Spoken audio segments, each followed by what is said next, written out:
আসসালামু আলাইকুম বন্ধুরা, আশা করি সবাই ভালো আছেন। ইরান বোমাবর্ষণ করে দিয়েছে। যখন আপনি ঘুমোচ্ছিলেন তখন আমরা ফুটেজের অপেক্ষা করছিলাম, কিন্তু আমাদের কাছে এই দৃশ্যগুলো এসেছে। দেখুন, ইরাকের বর্ডারে ইরান বোমাবর্ষণ করেছে। ভালো করে দেখুন যে ধোঁয়া বের হচ্ছে এবং বড় বিস্ফোরণ দেখা যাচ্ছে। ভিডিও বেশ দূর থেকে ধারণ করা হয়েছে। ইরান খুবই বিপজ্জনক অ্যাকশনে রয়েছে। এখন পর্যন্ত যে তথ্য পাওয়া গেছে, ইরাকের দিক থেকে যে সন্ত্রাসী সংগঠনগুলো ইরানের জন্য হুমকি ছিল, যেসব সংগঠন ইরানের বিরুদ্ধে সক্রিয় ছিল এবং বর্ডারে ইরানের জন্য বিপদ তৈরি করছিল, তাদের বিরুদ্ধে ইরান এবার ইতিহাসে প্রথমবার বড় পদক্ষেপ নিয়েছে। ইরান হামলা তো করেছে, কিন্তু সাধারণ মিসাইল বা রকেট ছুড়ে নয়, ফাইটার জেট উড়িয়ে। হ্যাঁ, ঠিকই শুনেছেন, ইরান এবার ফাইটার জেট দিয়ে হামলা করেছে ইরাকের বর্ডারের ভেতরেই। কারণ হিসেবে বলা হচ্ছে সেখানে সন্ত্রাসীদের অ্যাক্টিভিটি ছিল এবং ইরানের কাছে সুনির্দিষ্ট তথ্য ছিল, সেজন্যই ইরান আক্রমণ চালিয়েছে।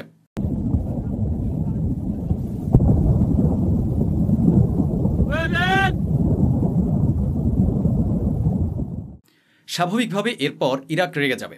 ইরাকের পক্ষ থেকে এখনও কোনো অফিসিয়াল বিবৃতি আসেনি। এছাড়াও আপনাদের জানাতে চাই, ইরাকের ভেতরে একটি অয়েল ফিল্ডে ড্রোন হামলাও হয়েছে। তবে এটি ইরানের হামলার ঘটনা নয়। ইরাকের ভেতরে অনেক কিছু হচ্ছে যা বড় ধরনের হুমকি তৈরি করছে। অয়েল ফিল্ডে যে হামলা হয়েছে সে দৃশ্যটি দেখুন।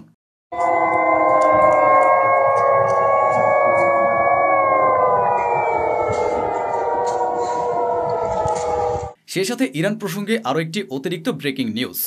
অস্ট্রেলিয়া ইরানের আইআরজিসিকে সন্ত্রাসী তালিকায় অন্তর্ভুক্ত করেছে। খবর ঘুরছিল, কিন্তু ছিল অসম্পূর্ণ। ইরানের দিক থেকে কিছু তথ্য এসেছিল, যার কারণে নানা ধরনের কথা ছড়িয়েছিল যে মোহাম্মদ বিন সালমান যখন ট্রাম্পের সঙ্গে দেখা করতে গেছেন, তখন তার মাধ্যমে ইরান ট্রাম্পকে বার্তা পাঠিয়েছে। তবে এসব কথা ছড়ানোর আগেই ইরানের পররাষ্ট্রমন্ত্রী নতুন বিবৃতি দিয়ে পরিষ্কার করে বলেছেন, আমরা মোহাম্মদ বিন সালমানকে যে চিঠি দিয়েছি সেখানে আমেরিকা বা অন্য কারো ব্যাপারে কিছুই ছিল না, সেটা ছিল শুধু হজের বিষয় নিয়ে। এদিকে ইরানের ভেতরে এখন সন্ত্রাসী হামলা চলছে। ইরানের ভেতরে যে বিস্ফোরণ ও গোলাগুলি হয়েছে তাতে আইআরজিসির একজন সৈন্য মারা গেছেন। ওদিকে ইরানের পররাষ্ট্রমন্ত্রী ইউরোপীয় ইউনিয়নের একজন কর্মকর্তার সঙ্গে ফোনে কথা বলেছেন উত্তেজনা কমানোর উদ্দেশ্যে। অন্যদিকে ইরানের supreme leader Ayatollah Sayyed Ali Khamenei বড় বক্তব্য দিয়েছেন। তিনি বলেছেন, 12 দিনের যুদ্ধে আমেরিকা ইসরায়েল নিঃসন্দেহে আমাদের কাছে হেরেছে। তারা আমাদের বিরুদ্ধে মিথ্যা ছড়িয়ে হামলা করেছে। হামলা করেও তারা আমাদের কাছ থেকে কিছুই অর্জন করতে পারেনি।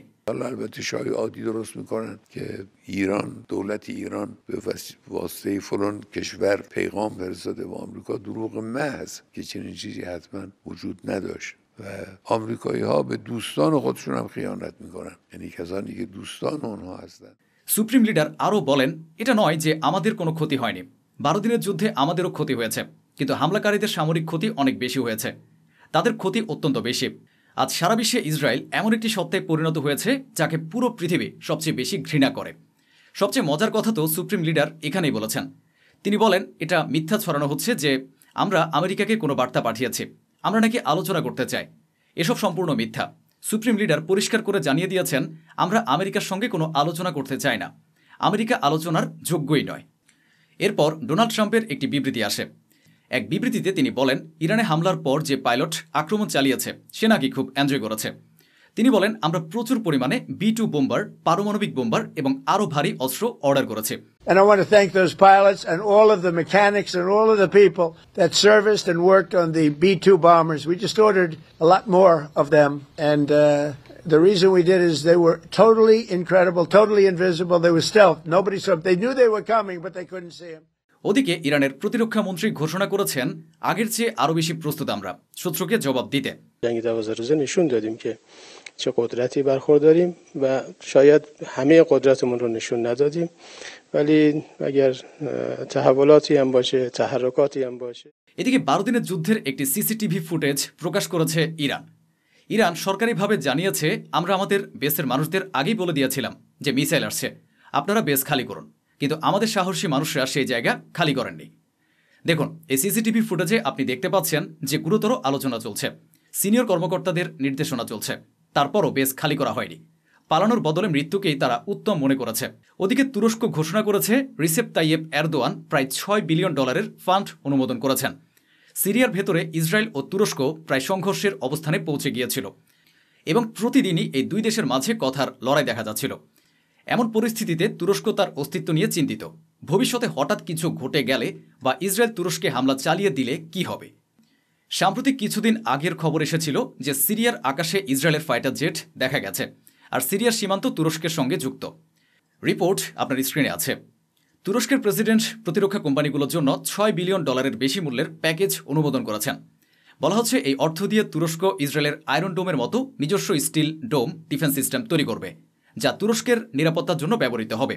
এদিকে খবর এসেছে তুরস্কের প্রেসিডেন্ট এরদোয়ানের বিশ্বাস যে ডোনাল্ড ট্রাম্প নেতানিয়াহুকে রাজি করিয়ে ফেলবেন এবং তুরস্কের সেনাবাহিনী গাজায় মোতায়েন হতে পারবে।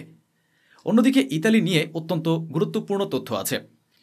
ইতালির জনগণ ভালো করেই জানে সরকার মুখে যাই বলুক, ভেতরে ভেতরে তারা ইসরায়েলকে সমর্থন করছে। তাই ইতালির জনগণ রাস্তায় নেমে সহিংস হয়ে উঠেছে এবং নিজেদের সরকার ফেলে দেওয়ার প্রস্তুতি নিচ্ছে। তারা ইসরায়েল ও নিজেদের সরকারের বিরুদ্ধে ব্যাপক প্রতিবাদ করছে। একই সময় ফিলিস্তিনি মন্ত্রণালয় অনেক দিন পর বিবৃতি দিয়েছে। তারা জানিয়েছে গত 2 বছরে 33,000 শিশু ও নারীকে ইসরায়েল গাজা উপত্যকায় হত্যা করেছে এবং ইসরায়েল এখনও বোমাবর্ষণ চালাচ্ছে। সর্বশেষ হামলা ও গুলিবর্ষণে আরও 1 জন ফিলিস্তিনি নিহত হয়েছেন। অন্যদিকে গাজায় বৃষ্টিপাত শুরু হয়েছে, যা বড় বিপর্যয় তৈরি করেছে। দৃশ্যটি কুয়েত ফিল্ড হাসপাতালের, যা গাজার অভ্যন্তরে কাজ করছে। বৃষ্টির পানি এখন সেই কুয়েত পরিচালিত হাসপাতালের ভেতরে ঢুকে গেছে। এই মুহূর্তে বৃষ্টির কারণে গাজার মানুষ মারাত্মক সমস্যায় পড়েছে। আমেরিকা ও ইসরায়েলের বন্ধুত্বই যেখানে ক্ষতি করে, সেখানে শত্রুতা তো স্বাভাবিকভাবেই ক্ষতি করবে। ভিডিওটি দেখুন। জেরুজালেমে ফ্রান্সের দূতাবাসে একজন ইসরায়েলি অফিসার পৌঁছে যায়। সেখানে উপস্থিত ফরাসি মন্ত্রী এবং যারা ফরাসি নাগরিক ছিলেন তাদেরকে সে বিরক্ত করতে শুরু করে। বলতে থাকে, তোমরা আমাদের দেশে থাকছো আর তোমাদের দেশের প্রেসিডেন্ট আমাদের ক্ষতি করছেন, আমাদের বিরুদ্ধে বিবৃতি দিচ্ছেন। তোমরা এমন, তোমরা তেমন। ভাবুন, এটা সাধারণ মানুষ করছে না, এসব ইসরায়েলের কর্মকর্তারা করছেন। এখন যেহেতু ইমানুয়েল ম্যাক্রো ফিলিস্তিনের পক্ষে বিবৃতি দিচ্ছেন যে ফিলিস্তিনকে স্বীকৃতি দেওয়া উচিত, টু স্টেট সলিউশন হওয়া উচিত, গাজায় বোমাবর্ষণ বন্ধ হওয়া উচিত, ওয়েস্ট ব্যাংকে দখলদারি বন্ধ হওয়া উচিত, তাই এসব কথায় ক্ষুব্ধ হয়ে ইসরায়েলের অভ্যন্তরেই জেরুজালেমে ফ্রান্সের দূতাবাসে গিয়ে ইসরায়েলি কর্মকর্তারা ফরাসি নাগরিকদের ভয় দেখাচ্ছেন ও হয়রানি করছেন। এরপর ফ্রান্সের প্রেসিডেন্ট ইমানুয়েল ম্যাক্রো আনুষ্ঠানিকভাবে দাবি জানিয়েছেন যে জেরুজালেমে ফ্রান্সের দূতাবাসে কর্মরত নাগরিকদের নিরাপত্তা দেওয়া হোক। তবে আমি যদি ফ্রান্সের প্রেসিডেন্ট হতাম তাহলে সরাসরি আমাদের অ্যাম্বাসেডর ও কর্মকর্তাদের দেশে ফেরত ডেকে নিতাম। কিন্তু ফ্রান্স এখনও বিষয়টি পুরোপুরি বুঝতে পারেনি, কারণ এখন ইসরায়েলি কর্মকর্তারা শুধু ভয় দেখাচ্ছে, এখনও কামড়ায়নি। যখন কামড়াবে তখন ফ্রান্স বুঝবে। ওদিকে ইসরায়েলি কর্মকর্তারা দাবি করেছে যে তারা টানেলের ভেতরে লুকিয়ে থাকা হামাসের 9 জন যোদ্ধাকে হত্যা করেছে। যদিও ডোনাল্ড ট্রাম্প আগেই বলেছিলেন যারা টানেলের মধ্যে লুকিয়ে আছে তারা হামাসের যোদ্ধা হোক বা গাজার সাধারণ মানুষ, তাদের যেতে দেওয়া উচিত। কিন্তু নেতানিয়াহু নিজে যা চাইছেন তাই করছেন। এদিকে আল্লাহর আজাব গায়েব থেকে আসছে। একটি খবর এসেছে, সঙ্গে কয়েক সেকেন্ডের একটি ভিডিও। একজন ইসরায়েলি সেটলারের বাড়ির সামনে অ্যাম্বুলেন্স দাঁড়ানো। তদন্ত করে জানা গেছে একজন ইসরায়েলি সৈনিক যে গাজা থেকে ফেরত এসেছে সে নিজেই নিজের জীবন শেষ করে দিয়েছে। এরপর সেখানে অ্যাম্বুলেন্স এসে পৌঁছায় এবং ডাক্তাররা তাকে মৃত ঘোষণা করে। ওদিকে যুদ্ধবিরতির বিষয়টি আরও জটিল হয়ে উঠেছে। কয়েকজন আরব কর্মকর্তা এবং ফিলিস্তিনি অথরিটির কর্মকর্তারা দাবি করেছেন ইসরায়েল যেন গাজা থেকে পুরোপুরি সরে যায়, সম্পূর্ণভাবে গাজার জমি থেকে বেরিয়ে যায়, তাহলে হামাস অস্ত্র ছাড়বে। কিন্তু জানা কথা, ইসরায়েল কখনো পিছিয়ে আসবে না। অন্যদিকে ওয়েস্ট ব্যাংকে ইসরায়েলি সেনাবাহিনী অভিযান চালাচ্ছে। ভাবুন তো, আপনি ঘুমিয়ে আছেন আর হঠাৎ আপনার দরজায় 5 থেকে 6 হাজার পুলিশ এবং পুরো একটি কনভয় এসে দাঁড়ালো। আপনি দুহাত তুলে বললেন, আমরা লড়াই করতে চাই না, আমাদের কাছে অস্ত্রও নেই, এবং ঘরের ভেতরে লুকাতে লাগলেন। তবু আপনাকে গুলি করে হত্যা করা হলো। ভারতেও প্রায় একই রকম ঘটনা দেখা যায়। যেমন হঠাৎ কর্মকর্তারা তাদের সঙ্গে বুলডোজার নিয়ে এসে দাঁড়ায়। একজন কাশ্মীরি সাংবাদিক বলেছেন, আমি অন্যদের ঘর ভাঙার ঘটনাগুলো দেখিয়ে ভিডিও করতাম এবং কাশ্মীরিদের কষ্ট পৃথিবীর সামনে তুলে ধরতাম। হঠাৎ কোনো নোটিশ ছাড়াই পুলিশ আসে এবং আমার ঘর ভেঙে দেয়। আমি অসহায় ও প্রস্তুতহীন ছিলাম। ঠিক এমনভাবেই ফিলিস্তিনের ওয়েস্ট ব্যাংকে ইসরায়েলি সামরিক বাহিনী অভিযানের সময় যেসব ফিলিস্তিনিকে ঘিরে ধরেছিল এবং যারা ইতিমধ্যেই আত্মসমর্পণ করেছিল, আত্মসমর্পণ করার পরও ইসরায়েলি সেনারা সেই ফিলিস্তিনিদের গুলি করে হত্যা করেছে। তাদের সম্পর্কিত ভিডিও বেরিয়ে এসেছে, কিন্তু আমি তা দেখাতে পারছি না। এরপর জাতিসংঘ আনুষ্ঠানিক বিবৃতি দিয়ে জানিয়েছে এটি যুদ্ধাপরাধ এবং এর তদন্ত হওয়া উচিত। ইসরায়েল কিভাবে আত্মসমর্পণ করা মানুষকে গুলি করতে পারে? We heard those comments, and of course they need to be deplored because that is a response in any situation with such brutal use of force is nothing short of abhorrent. এত বড় কাণ্ড ঘটার পর Israel সেই অফিসারদের যারা আত্মসমর্পণ করার পরও ফিলিস্তিনিদের ওয়েস্ট ব্যাংকে গুলি করেছিল তাদের জিজ্ঞাসাবাদের পর ছেড়ে দিয়েছে। UNRWA অফিসিয়ালরাই বলছে ইসরায়েলের সন্ত্রাসী হামলার কারণে বিরক্ত ও অতিষ্ঠ হয়ে ওয়েস্ট ব্যাংক থেকে 32,000 ফিলিস্তিনি ইতোমধ্যে পালিয়ে গেছে। আমি আলাদা করে ভিডিও দেখাতে পারছি না, যে ভিডিওগুলোতে দেখা যায় ইসরায়েলের লোকজন কী রকম জুলুম করছে। পাশের দৃশ্যতে দেখুন, এক বৃদ্ধাকে একজন ইসরায়েলি দৌড়াতে দৌড়াতে লাঠি দিয়ে মারছে, আরেকজন বয়োজ্যেষ্ঠ মানুষকে নির্মমভাবে পেটানো হচ্ছে। এরা ইসরায়েলের মানুষ, মানবতার বিরুদ্ধে দাঁড়ানো মানুষ, এবং ইসরায়েলের এই ধরনের কর্মকাণ্ডই ভারতের একটি বিশেষ সম্প্রদায়ের খুব ভালো লাগে। এদিকে ওয়েস্ট ব্যাংক থেকে ফিলিস্তিনিদের গ্রেফতার অব্যাহত রয়েছে। দেখুন, হাত পা বেঁধে, চোখে কাপড় বেঁধে ইসরায়েলি সেনারা নিরস্ত্র ফিলিস্তিনিদের কোথাও নিয়ে যাচ্ছে।